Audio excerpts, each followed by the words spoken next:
Welcome back to episode 7 of the podcast. Right now, we're gonna listen. We're renaming this. We both want to pretend we're smarter than we actually are. All right, I'm smarter than the average bear. I think Richard knows I'm smarter than the average bear, but we have to pretend we're humble.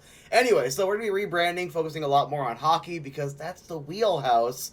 And today, we actually got some pretty nice topics, primarily some Canadian slander. And everyone knows I love Canadian slander. If you ever follow me on Twitter, I'm either crying about Sonic the Hedgehog or I'm going to war with Canada. So, take it away, Richie. Yeah. So, for sure, definitely up on our list here today is Canadian slander because the ASU arena deal finally got officially finalized with the Coyotes. And, of course, it's like E-News up there where everything's a drama. So Matt went to war in the comments sections of that Twitter thread. We also have some draft lottery news. We finally got official numbers for the draft lottery. Also officially knowing that the lowest we can drop is to 4th place. So we have a little bit of draft prospect talk on that. I wanted to bring up as well that there are 4 goaltenders currently playing in the playoffs right now that were playing on the Coyotes. So we're going to talk a little bit about the goaltending carousel that the NHL is and all the success that we're seeing in the playoffs for these goaltenders. And then lastly, we're going to talk a little bit Roadrunners. We wanted to talk about their leading goal scorer or leading point scorer, Matthias Michelli, and just how much better above and beyond the whole pool is down there, even though he wasn't even down in Tucson for like, I don't know, 3 weeks or something like that, and he's still leading them in points. Yeah, because he got called up, back down. He was up here for, a 2.5-week stint, get sent back down for a couple of games. Brought up for another game or two because of injury, and then sent back down when the season was over. It was ridiculous. He played, it wasn't like a huge disparity because a bunch of other guys also got called up. So Tucson had a total of, actually I have it right here, 1 second. Tucson had a total, including goaltenders, there were 5 different goaltenders this year. 49 players play for him this season because that's just what goes on in the AHL. A lot of injuries. They don't report on injuries because the rosters are basically unlimited. So he only ended up playing, I think, about 6 or 7 more games than the person behind him, the couple players behind him, but it was still a 10-point lead for him. So we're going to be talking about that, and primarily a little bit of focus on a couple other prospects that I like and kind of some positivity for Tucson, because you know what? This franchise could use some positivity, and after the war I just survived in the Twitters, we got to have some positivity. That is for sure. Deep in those trenches of the warfare of Twitter. What would you like? I'm gonna throw it out for you. What would you prefer Canada to talk slander. about? Canada slander. Let's do it. Okay, we'll go right into the Canada slander. We'll, right, I have just a couple of tweets that I do want to read off, so I'll essentially tell you what happened. So Sportsnet, because Sportsnet is Sportsnet, and they are legitimately one of the worst organizations out there. It's all fake news, all right? It's all fake news. I'm kidding. I just like being a little funny, a little hee-hee-ha-ha anyway. So they go and report that the deal is finally done. The T's are crossed, the I's are dotted, periods are where they belong with some commas and whatever, and they are officially going to be in Tempe for the next 3 seasons. At least there's that 4th season option, but hopefully if this vote does go through, I'm assuming it would take place in a month or two. They're reporting on the stalls because the talks have stalled because it's like Canadians don't understand how politics work at all. So I will talk to you like you're 5. So whenever you want something to get done and you bring it to bureaucracy, they have to talk about it and then let people that don't like that plead their case, and then they talk about it again. Yep. Lather, rinse, repeat for 6 to 7 months. So I don't know if... I know they're just latching onto something because they're big, mad, fuming down there in Canada. Or up there, excuse me. because the Coyotes are here to stay for the next 3 seasons, and I find it funny. So, there wasn't a whole lot to do at work that day. I apologize if my boss ever watches this. He probably wouldn't, but I was just messing around, quote tweeting a bunch of people that were really just making me laugh. So this one I really want to highlight. His comment was embarrassing and unnecessary. Just pull the plug on desert hockey already and put this team somewhere they'll flourish. And they show this disgusting looking arena in Quebec, and I just quote tweeted it. Oh, that's cute. They even have their own arena, and yet the NHL will still not give them a team. One thing with Quebecers in general is the amount of times that they've been told, no, we're not coming back here. Richie and I already talked about the whole financial thing. We're not going to get back into it here. Just cry about it later. But if it was as simple as we can get 18,000 every single night, okay, well, what they're telling you right now is 18,000 Quebecers is only worth about 4,500 Arizonans. And honestly, I know I'm already worth a few Canadians myself, so I think it's a pretty good ratio, solid. So we're just going, especially with all the jerseys that you buy. I have 170 probably. I have to recount. I just got a new one in Tucson. Anyway, we're focusing on the Canadian slander. But anyway, so it's the fact that it's the American dollar, stronger markets, whatever. The NHL, like we said, did not want to leave Atlanta. Why do you think when they lost one team to Canada, they threw another one at them? Because they see the size of the market, they see the viability of it. They just didn't have a building or an ownership group. That's the only reason that Winnipeg exists. And if Houston was a legitimate option back then, or even Kansas City, Winnipeg would not have gotten their team back. I will stand by that, and people get mad when I say that, because I can't accept truth, and it makes it funnier. Same thing with Quebec. So it's like, yeah, you can get 18,000 there, but 18,000 Canadian hockey fans paying their money is only going to be worth about 1,500 Americans or 14 or whatever, because they're looking at the size of the Arizona market and saying, "This, look at how they've developed."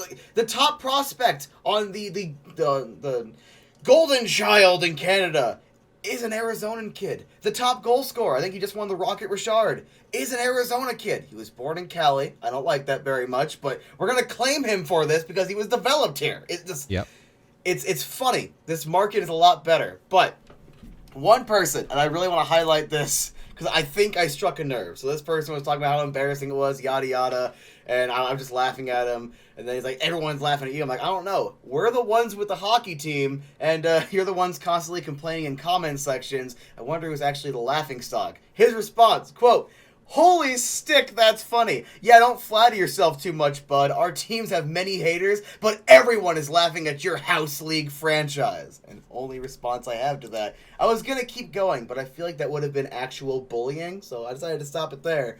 But I think I struck a nerve, and I think I struck a nerve on the core of the argument is the fact that these people cry about the viability of that market and how great it would be to have Quebec there. How dare we have a team in Florida and Arizona and whatever. Yeah, you're still never going to get that team.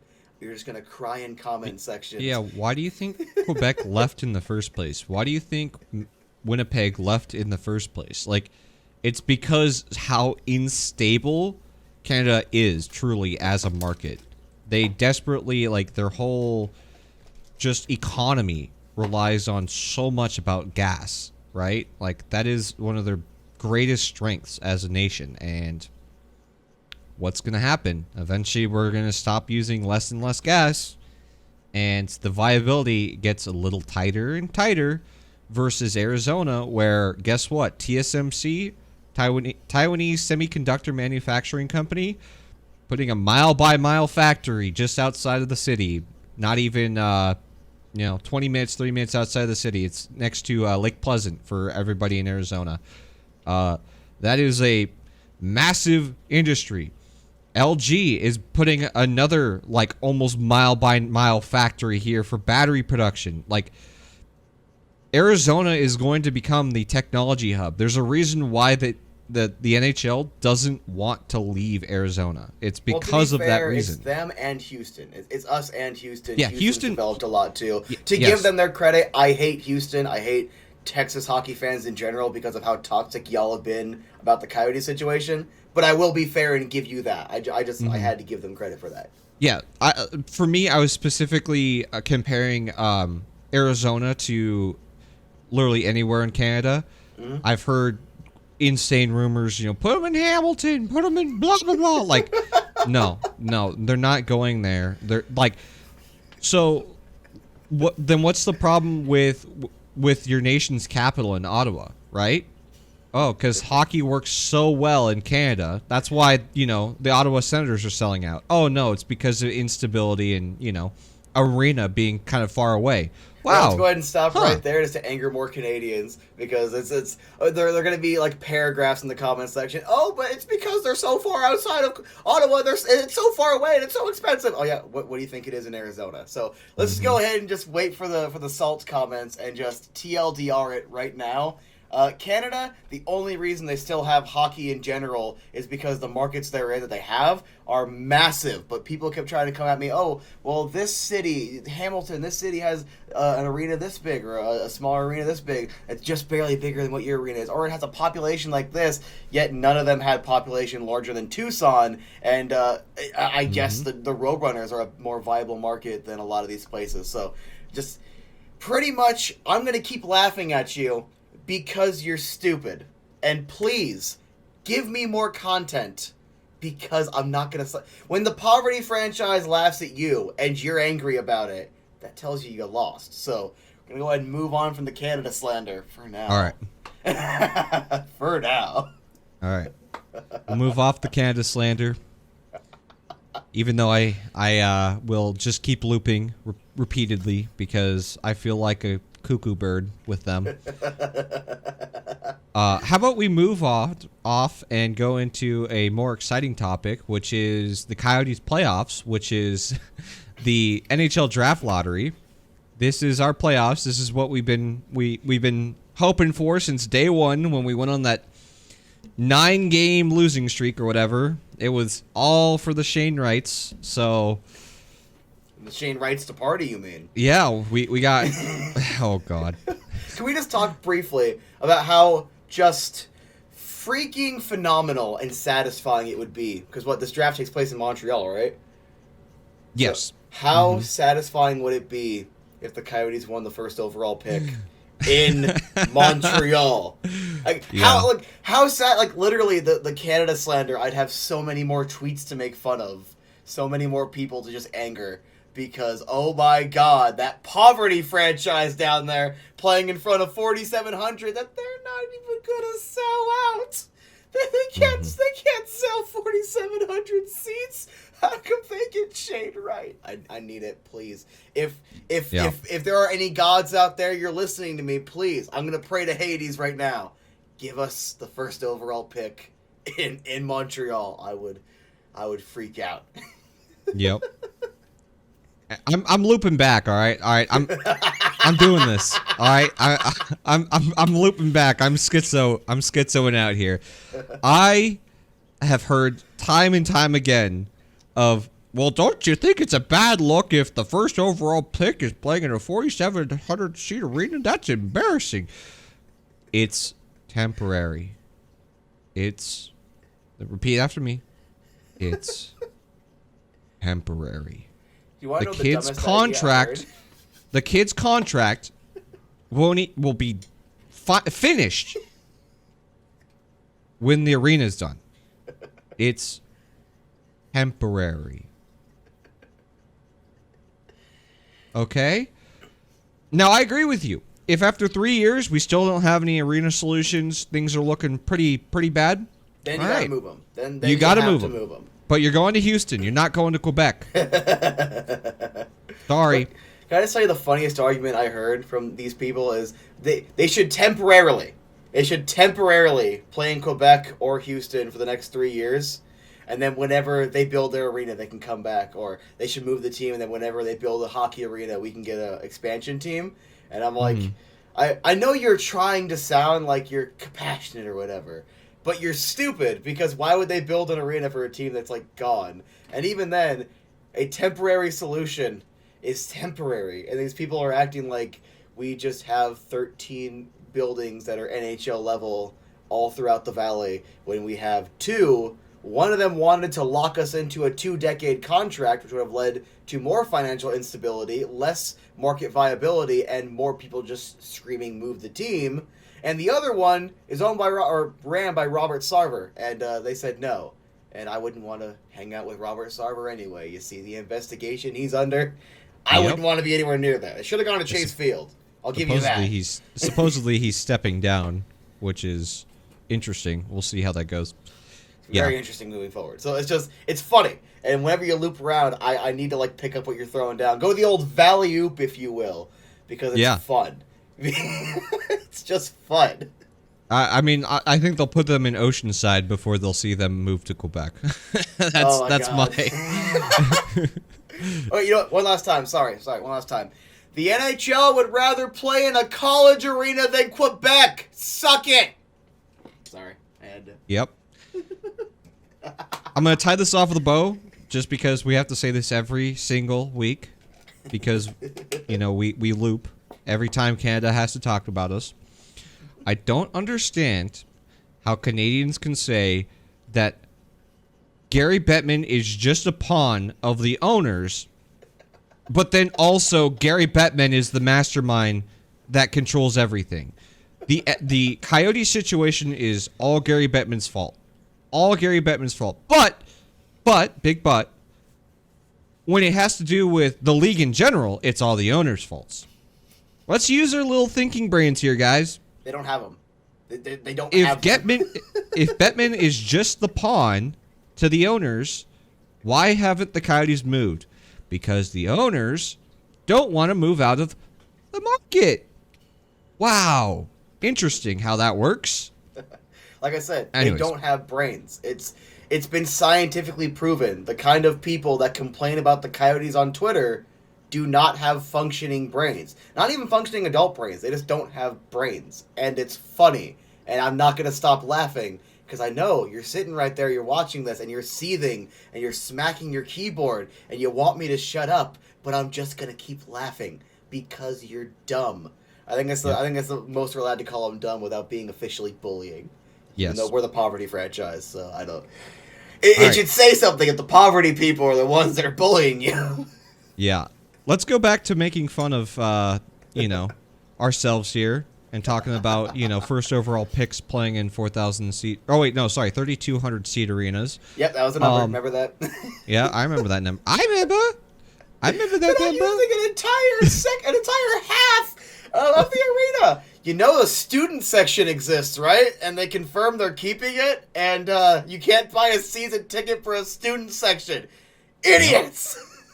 Yep. Oh my God, I forgot about that one. I've heard them say that too. Well, the whole point you went there is for the college students, and they can't afford this. There's a reason it's called a student section, and they're keeping the student section. It's also a pretty big section, isn't it? It's like off on that one side. It's kind of off to the sides of them, just so where the I think so. will be on either side. I think they've said that they might even be adding like bleachers behind it too, to add more. Just saying. They're drunken college kids. They're not going to sit. They're going to be standing the whole time. They're going to be standing just plastered the entire time. I paid $15 to be here. I'm going to spend $100 in booze. Yep. That's how you make your money. That's how you make your money. Let's reel us back in here. So, the draft. The Coyotes can fall as far as 4th overall. That's not great, but it's not terrible in this year's draft. I gotta say, there's some really nice prospects that, even though we know that 1 and 2 are by far the best in the draft, 3 through 10 are pretty good. They're really, really solid pieces. So I'd just like to talk real quick about a few of those pieces. I think it's safe to say that 1 and 2 are going to be Shannon Wright and Logan Cooley. Mm-hmm. If the Coyotes could snag either of those two, I would be tap dancing. Even if let's say, the NHL hates the Canadians market so much, but yet they always push a bias to them for their first overall picks, and Edmonton. Montreal gets the first overall pick. Edmonton, 3 years in a row. Toronto. Or was it 3 out of 4? 3. Yeah, I think it was like 3 out of 4, or something like that. But let's just say that they hand that first overall pick to Montreal. They literally they staple it to the draft, right? The draft's in Montreal. Well, the first overall pick's going to Montreal. Wow, how exciting, right? So let's just say, hypothetically, let's play that game, that Shane Wright goes to Montreal. Number 2 is Logan Cooley. I really like this kid. I really do. I like the way he skates. I really like his movements. He's a very, very, very strong skater. Yeah, I really like him. He reminds me a lot of kind of a small man Jack Eichel. So he's not as big as Jack Eichel, but the way he can push his speed, the way he can, turn around, or what is it called? Crossovers. Like the way he can skate is just very, very impressive to me. Can I also and I'm gonna hand this off. I was gonna say I just wanted to point out right here, because I'm looking at his stats. I'm looking at some of his best assets per NHL.com. So I don't pretend I'm that much smarter than I am. Playmaking, hockey sense. Hockey sense is something that you can and you can't teach, because if someone kind of has a grasp for it, you can kind of nurture that along. But if someone really can't grasp the concept, you're never really going to be able to develop that. It's borderline intangibles like that kind of set him apart from other players. On top of that, you can put him anywhere on special teams. 6 power play goals this season, 3 shorthanded goals this season, and also his possible NHL comparable is Mitch Marner. Mitch Marner, despite his little, him and William Nylander's little spats when they were holding out because they wanted bigger contracts and whatever, and some of Mitch Marner's kind of underperformance in playoffs before this year, just minus those couple little things, are still very good players. Mitch Marner, very good player, and I would not in any way, shape, or form be mad about having a Mitch Marner type player on the Arizona Coyotes roster in any context. Yep. Yeah, for sure. And just to continue down, so let's say the Coyotes do drop in the draft. At 3, it's kind of a toss-up here. I would say it's between Juraj Slafkovsky. He would be most likely to go at 3, but it really depends. I've seen Joaquin Kemmel. He's really risen up in the draft ever since that tournament. I can't remember what it was. It was the IHF one. It wasn't the big one. I think it was like a middle tier. I don't know. It's that tournament that was in Europe. That was that really helped push him forward, and he had a very impressive game for the Finns. So I could see him being a number 3 pick, honestly, and then seeing Juraj Slafkovsky drop to number 4. That would be my guess of how it would shake out. And then depending on whether a team there really is desperate for a defenseman, I know that the Czech David Jurček, I think that's how you say it, Jurček. He's a D-man there who's probably going to be the best D-man in the draft. And even if the Coyotes fall to 4 and don't like what they see, you can trade back a little bit, and there's a couple good guys like Connor Geekie. That wouldn't be a bad selection. So another prospect that we have on the list would be Cutter Gauthier, who the Hockey News has him ranked at 9th. That could be a person that we could drop back to pick up. He was raised in Arizona, raised in Scottsdale, and I'm sure he would like to play for his hometown team.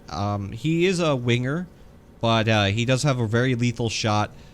He is a big man's body already, being how young he is, and he will be going off to, I believe it's Boston College. He's already committed to there, so he'll take the college path. Give him a year or two to play some college games. And to my knowledge, he is not related to Coyotes legend Denny Gauthier. Just had to throw that one out there. Yeah, around his teenage years, he left the state at the time. He was even commenting on how Arizona wasn't a very big hockey community, which, as someone growing up here, someone who just pretty much, I and my brother-in-law, but he also was born about half a decade before me, we really missed out on the boom of Arizona youth hockey, so I also wouldn't be surprised at all if coming up on a half a decade ago, if not a little bit more, you're looking at it and it hadn't quite boomed yet. So I don't. Same thing with Austin Matthews. I'm not looking at that like, yeah, leaving the state to go chase your dream wasn't an illogical decision or anything. So definitely good that we're having more prospects out of Arizona though, going into the league. Just it's showing that it's growing here. And like we already talked about with the girls being ranked number 2 overall in I think 2 or 3 different levels, the Kachinas. So it's just growing. We're doing some good stuff here. And other than that, there aren't many other prospects I have my eye on, at least in the first round. I think the Coyotes have 2 first rounders this year and like half of the second round. They have actually 3. So they have Carolina and Avalanche, but could end up being that the Carolina and Avalanche end up as 31 and 32. So honestly, I would take that. I'm not even lying right now. If both of those picks are, let's say, 25 or later, which is very likely, if both those picks 25 or later, I'm packaging both of them, and I'm trying to get a...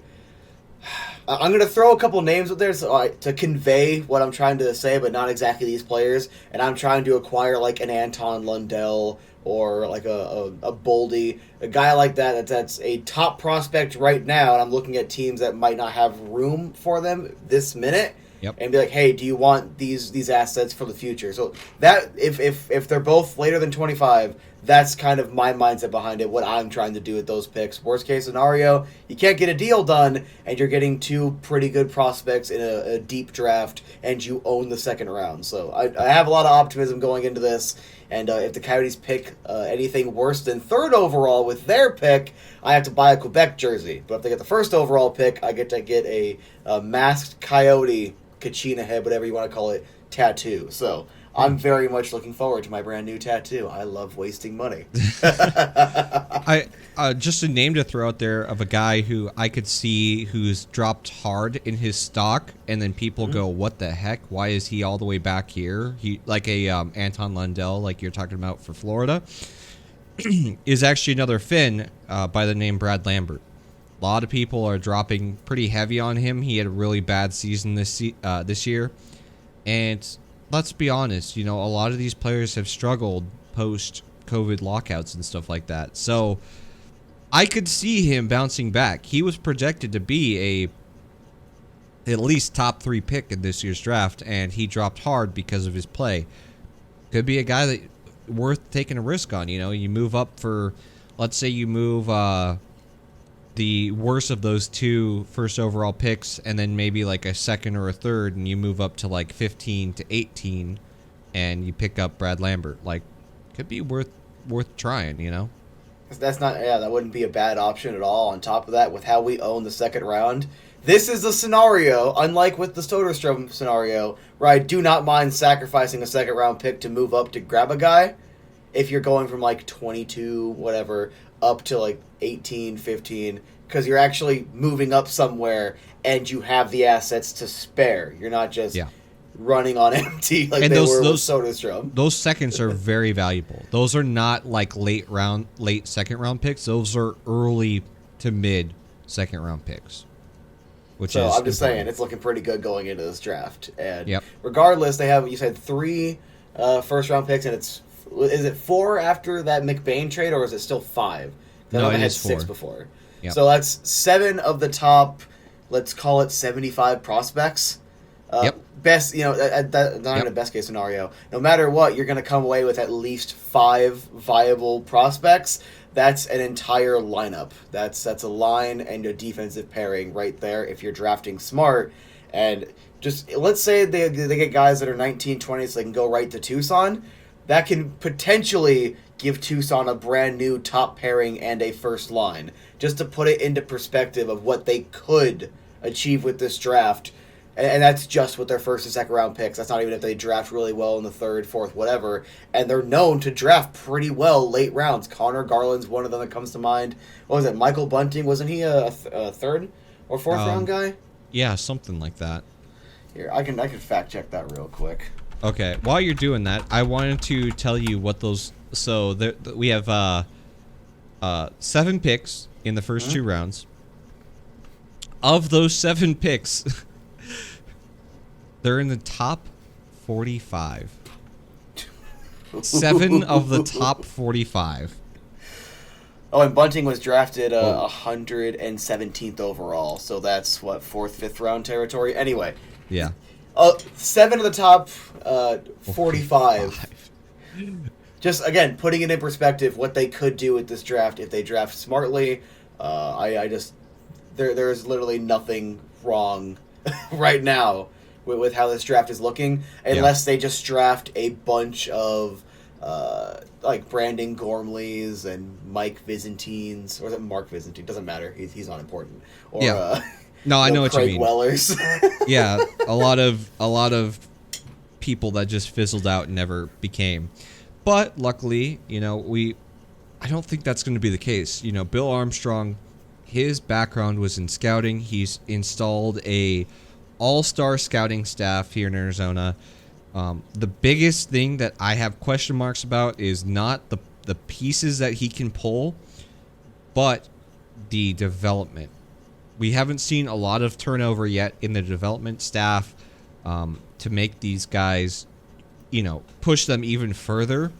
So that would be the biggest thing that I would have question marks about, is how well can the development staff push these players? Because certain players you could say, oh, they've developed well, and then there's some others that you're like, not so well, So it really depends on if you can really, it push them to become NHLers. A good example of this is we look at like a Jan Yannick, and we're like, man, that guy looks like an NHLer, and so far he hasn't had a dominant performance in the NHL, but you can see, you can see where they're working with there. Whereas, just to throw shade at your guy in Kyle Capobianco, he was a very well regarded player. I remember when he was a prospect, we liked him a lot. But now he has unfortunately played himself out of that position. It's not even there was just not a spot available, and it just things came to be. No, there was a spot available, but he played himself out of that position.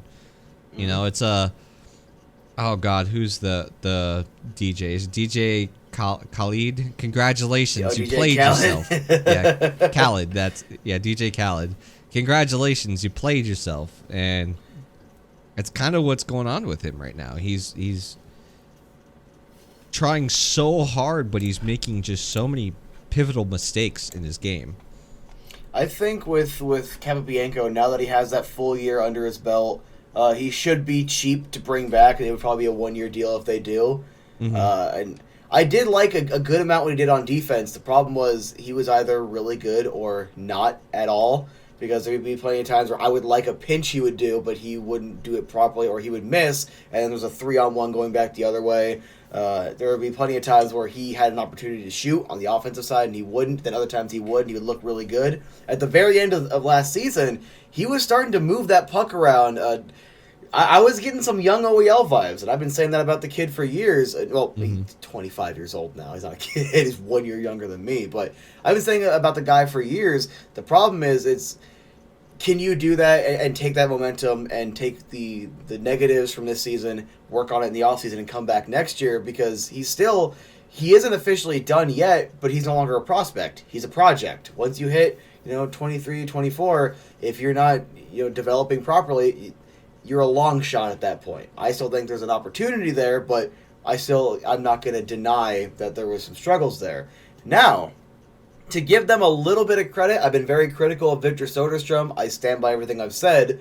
But as I mentioned in the last episode, he's been getting a little bit of his scoring touchback on the AHL level. NHL level, I still didn't think he looked very good at the start of the year. At the end of the year, he had 1 or 2 games. I didn't see any sort of impact. But in the AHL, 32 games, 3 goals, 16 assists, 19 points. The entirety of Tucson's defense wasn't very good, so the -12, I'm not going to harp on too much. He was part of that. He wasn't very good defensively for stretches of it, but at the same time, I'm not going to give him all the criticism there. But the fact that 19 points in 32 games is nothing to scoff at, if he can kind of readjust as a facilitator, someone to kind of a puck-moving defenseman, he can get some of that offensive touch back. So at least you're seeing what could have potentially been a guy that was just going to be defense at this point, kind of being able to rebuild a little bit of that offense just in a different context.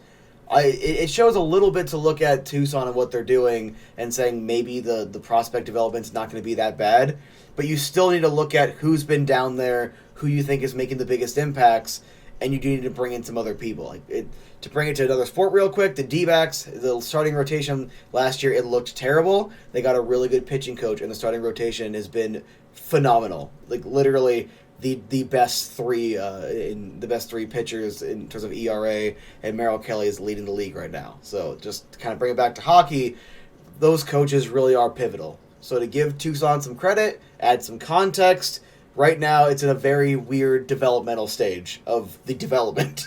So we'll have to really wait and see what changes they make. And I think don't get too drastic, but you need to look at it realistically and not idealistically.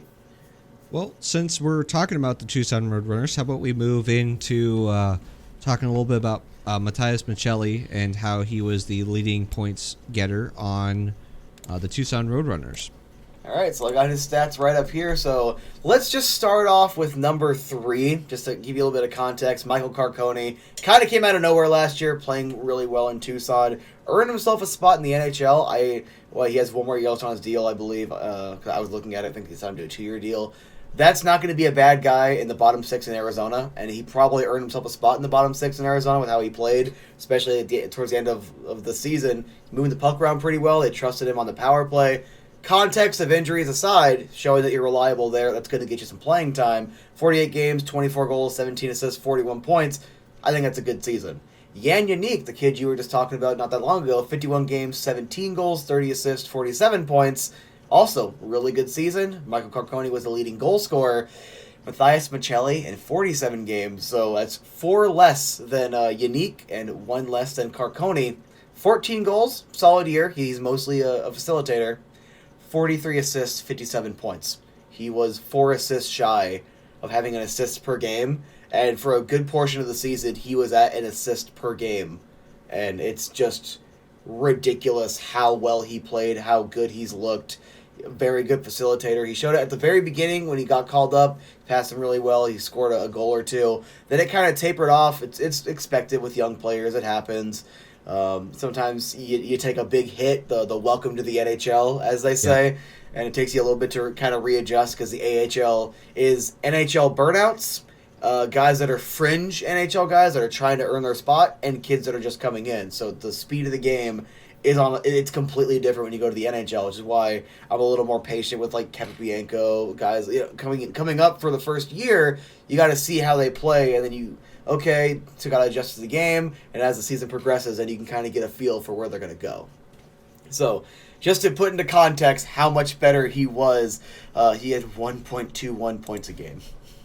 That is crazy. I'm curious to know, is that the highest points a game in the AHL? I don't think so, but I guess you can hold the floor while I can check that stat. Sure. So, continuing to talk about the Tucson Roadrunners, I'm really curious to see what they do in net, because we ended up having Kozhinosh that we got from San Jose. That was because we traded away Aiden Hill so that we didn't lose him in the expansion draft. Mm-hmm. And I think that he'll probably walk if I were to guess this offseason. I think his contract's up. We have Ivan Prosvetov, who's like our best chip in net, although he's looked to kind of falter a little bit so far. I'm not going to call him, a bust or fizzle out. He's just he's going through a little bit of a falter, but to be fair, all of the Tucson Roadrunners have been, so that's kind of hard to say that that's directly his fault. And then another one that we just picked up recently was a young kid. I can't remember his name, but I really liked him down in OHL. Coronin, Rasmus Coronin. Are you talking about? No. This is another kid. Do you have those stats up? Yeah, I do actually, and that's why I Okay. was laughing. I wasn't laughing at you, I promise. Michelli is number 20 overall this year in points per game, the percentage. Guess who's number one? I will bet you $20 you wouldn't guess it if you had 5 chances. Is he a older player or a younger player? Older player. Josh Hosang. No, I don't even see Josh Hosang on this list. Okay. For context, he played 5 games this Oh. season, and he played for the Barracuda. Do you want one more try? Barracuda. Oh, was it Evander Kane? Yes. Oh, 1.60 points a game. Oh no. 8.8 points in 5 games. That he did. He led the league. Behind him was like TJ Teenan, Owen Tippett, Noah Gregor, whatever. No one really cares about those guys, at least for our purposes. Would you like to talk about goaltending in Tucson and kind of where you see moving forward, or do you want to talk about a couple of prospects and where you see them developing if I throw a couple names out to you? Probably we can finish up with the goaltending and talk about prospects. The final thing I was going to say is I looked up the kid. His name was Anson Thornton. We just signed him out of the junior leagues, and I do like what I see with him. Yeah. He played really well in training camp. Him and Veggie were just these two guys that. It's funny, one of the preseason games I went to was against the Kings, and I'm like, oh, I didn't know Joe Thornton was playing goalie now. And Yep. no, the kid was phenomenal. I got nothing negative to say about him. And if I look at these prospects we have currently right now, I think Tendick, this was his rookie season, and he ended up playing in 4 games. He had a 1-1 record with a .920 save percentage and a .229 goals against. Very small sample size. I wouldn't be surprised if they keep him around as like a third option. But if you look at like Rasmus Corcone came in 2-2-0, 880 save percentage, .298 on a team that was going downhill already. We already talked about Prosvetov and how he had a down year. I'm just going to kind of wait till next year to see what goes on. You add Thornton to that, because I think he'll be old enough to play in the A next year or maybe the year after. And I think the goaltending right now is pretty solid in terms of the young kids. In terms of who's going to convert to the NHL, I'm not sure. That's why I'm getting confused. I'm like, who the frick is Koronin? It's Kozhinash. So Kozhinash was terrible. 850 or 8,500 save percentage. Oh, am I? 850 save percentage. Who? Am I going crazy? Are they spelt like very similar? All right, so Korenar for Kozhinash, Korhonen for Kirk. Okay, they're just spelt really. Okay, I am going crazy. I'm the Canadian drama has got my brain just all jumbled. All right, I'm gonna throw some names at you. I'll throw some stats. I want to see where you think these prospects are at, so we can give Tucson their due. So, Liam Kirk, 8 games, 2 goals, 1 assist, 3 points. He had a very early season-ending injury. It was a shoulder surgery he had. Yes. I find it. I don't know where you're gonna go with this. I find it really unfair to focus on it at all, because he had a goal in his second game, and then he was kind of struggling, tapering off a little bit, and then the injury. It's like I don't think he really had enough time to adjust to the level of play, the differential from where he was last year to the A. Yeah. But that injury cannot be seen as anything less than concerning. Not his fault, but concerning. Do you think that it's something that should be a no big deal, or do you think it might be something that could knock him down a peg, and what momentum he had going into this season probably tapers off? Man, that's really, really tough. That's really tough. I like him as a person and a player. Mm-hmm. I think that he proved himself of why he got that contract, because remember, he wasn't signed for a while. He had a big world's play where he was like one of the top goal scorers, and he was playing on Team Britain, which, there's not big names on that, and this is a tournament that had NHLers in it. So I think he's definitely shown that he can play in the big time leagues. It's just depending on if he can stay healthy, because if my memory serves me, he was also injured in minors as well. So it could be one of those cases where it could be a really good player, but how well can he stay healthy? I hope he does for his sake, because he does have a lot of weight on his shoulders, being the first hockey player from the UK. Yeah, I really hope. I would think what would be successful for me is just a full season in the AHL next year, and maybe putting up, I don't know, 35 to 40 points. I think that would be a good season for him. I wouldn't mind seeing 18 and like 22 for him, so almost a 20-goal scorer in the A, and just kind of showing some more development, because I still think the kid's good. It's unfortunate when that happens, when injuries happen, and even if it's not, whenever we talk about this, we're not saying like Liam Kirk sucks, confirmed. You have to ask the questions of, can this be something that taper someone off? Can it be something that they should be able to bounce back from? I think he should be able to bounce back, but just keep an eye on that. That's going to be kind of something that could be nothing, could be something. Who's that Blues player that always was getting injured, but he was like a bouncer between AHL and NHL? Is it Fabry? I don't remember, okay. Honestly. There's a player I'm trying to think of who he was very highly touted, and like he could just never stay healthy, and he bounced between the AHL and the NHL. That's the biggest fear I have for Liam Kirk, is something like that, where you're too good to be in the AHL, but you're not good enough to be in the NHL, and then also battling injuries. Like, that could be probably his biggest his biggest battle. I don't know if you just heard that hiccup. I hope you didn't.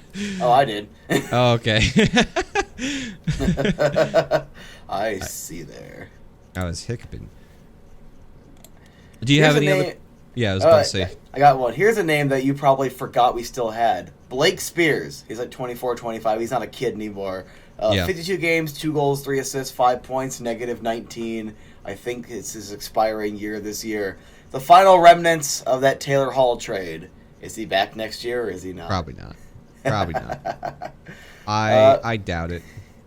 Here's one kid, ASU alum, Colin Thiessen, 16 games, 5 goals, 6 assists, 11 points. At the end of every year, I have these notebooks where I'll take for the Coyotes, for the Roadrunners, Rattlers, teams like that I really follow. I'll take notes for every game, and then I'll summarize. I usually put the top 20 scorers. In just 16 games, he was number 16 on the team in point scoring, just to convey how much of a disaster it really was in Tucson offensively.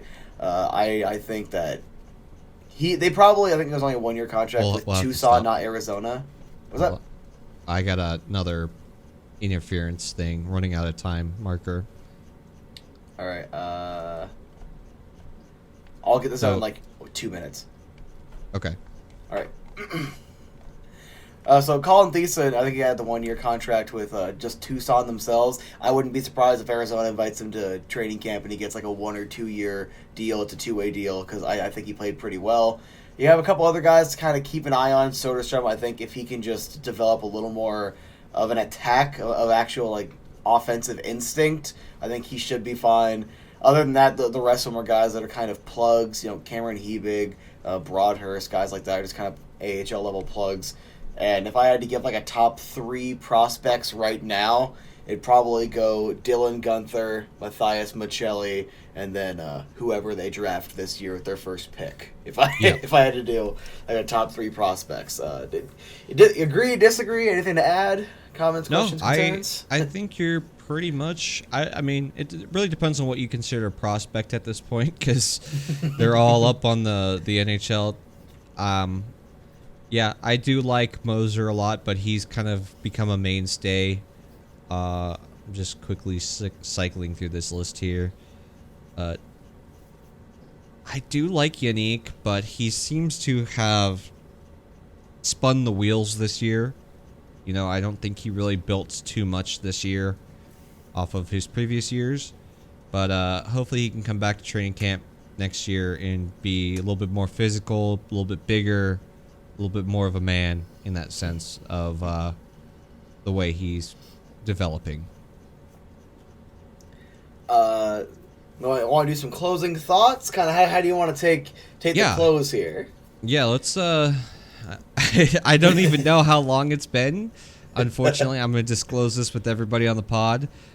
We ended up having to film this on a different platform, so it has been booting us out, and so we've been restarting our recording. So I have no clue how long this will be. For context, before we started recording, I had 2 hours before the Suns game. Now I have about 10 minutes. Yeah. Before the Suns game starts. Yeah. It has been a headache of technical difficulties, that is for sure. But like Arizona spirit, we don't give up. We're not Canadians. We don't. Yep. we don't just fold the team and move when multiple things get times tough. To Arizona markets, or excuse me, to American markets, including an Arizona team. Which, for context, I think we only had the Cardinals and Suns at that point. So. Yep. I'd say closing statements is we don't know what the draft will be until next week. Pray Tuesday. to whatever you believe in that we at least stay at number 2. That is going to be my closing statement because, we desperately need that second. We desperately need it. You want my closing statements, boys? I've been in contact with demonic entities that have told me the Arizona Coyotes get the first overall pick, and then they trade that first overall pick so they can bring back home Austin Matthews alongside with Michael Bunting and Ilya Lyubushkin. Thank you. Oh, okay. I would have just been fine with the Austin Matthews, but I want Bunting back, darn it. Give me Connor Garland too. Not for Dylan Gunther, but like we could talk about Schmaltz. I'll sacrifice Schmaltz for Garland. That's where I'm at in my life. Didn't Schmaltz play better than Garland? Shh. We don't talk about that. Shh. Oh, didn't you witness him put up 7 points in a game? Yes, but Yes. Connor's my favorite player. I just want it back. That's fair. All right, well, thank you so much for watching this episode. If you could, please give us a like, a follow, a subscription on whatever platform you're listening to us on. Thank you so much for watching. If you've been listening up to this point or watching, this has been an absolute crapshoot. But you know what? It's all right. It's fun. We're having fun. So that's all that matters.